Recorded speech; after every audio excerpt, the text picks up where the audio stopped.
অনেকদিন পর আমি আজকে ইউটিউবে ভিডিও নিয়ে আসলাম, কারণ আমার অনেক অডিয়েন্স বলতেছে যে তাদের নাকি ভিডিওর মধ্যে অনেক নয়েজ চলে আসে, ভিডিও ভালোভাবে করতে পারতেছে না এবং ইউটিউবে আপলোড করতে পারতেছে না।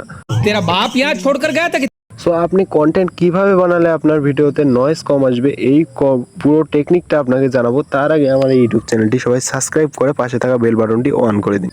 তো ভয়েস রেকর্ড করার জন্য আপনাকে ভালো কোনো অ্যাপের প্রয়োজন নেই, প্রয়োজন হচ্ছে আপনার দক্ষতা এবং ট্যালেন্ট। দক্ষতা এবং ট্যালেন্টের কথা কেন বললাম এইটা আপনাকে বলতেছি, কারণ আপনি এইসব টেকনিক কাজে না লাগিয়েই সরাসরি ভয়েস দিতে যান। ভয়েস রেকর্ড করার আগে আপনি আপনার ভয়েসে কি বলবেন এইটা একটা নোটের মাঝে লিখে নিন স্ক্রিপ্ট হিসেবে। এটা আপনার অনেক কাজে লাগবে, কারণ ভয়েসে যখন আপনি বলবেন তখন আপনার বারবার থামতে হবে না এবং আপনি স্ক্রিপ্ট দেখেই পড়তে পারবেন। তারপরকার কাজ হচ্ছে কিভাবে ভয়েস এডিট করবেন। সো মোবাইল স্ক্রিনের মধ্যে দেখে আসি, চলেন।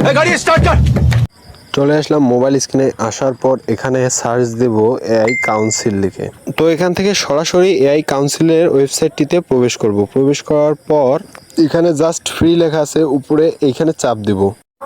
চাপ দেওয়ার পর এখানে একটা জিমেল আইডি দিয়ে ভেরিফাই করে নিব।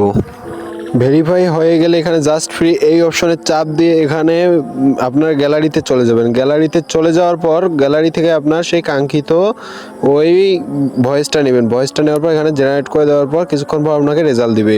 রেজাল্ট দেওয়ার পর সো এখন দেখি রেজাল্টটা কীরকম এসেছে। সো রেজাল্টটা চলে এসেছে। আসার পর এই দিক দিয়ে টান দিলে দেখবেন আগের নয়েজ চলে আসবে, আর এই দিক দিয়ে টান দিলে কিন্তু এই আপনার ভয়েস ক্লিয়ার হয়ে যাবে। সো আমরা এই দিক দিয়ে টান দিয়ে আগে শুনবো ভয়েসটা কীরকম ছিল। কিভাবে ভয়েস রেকর্ড করলে ভয়েসের নয়েজ কম আসে এই ভিডিওটা আমি আপনাকে আজকে বানিয়ে দেখাবো। সো দেখতে থাকুন।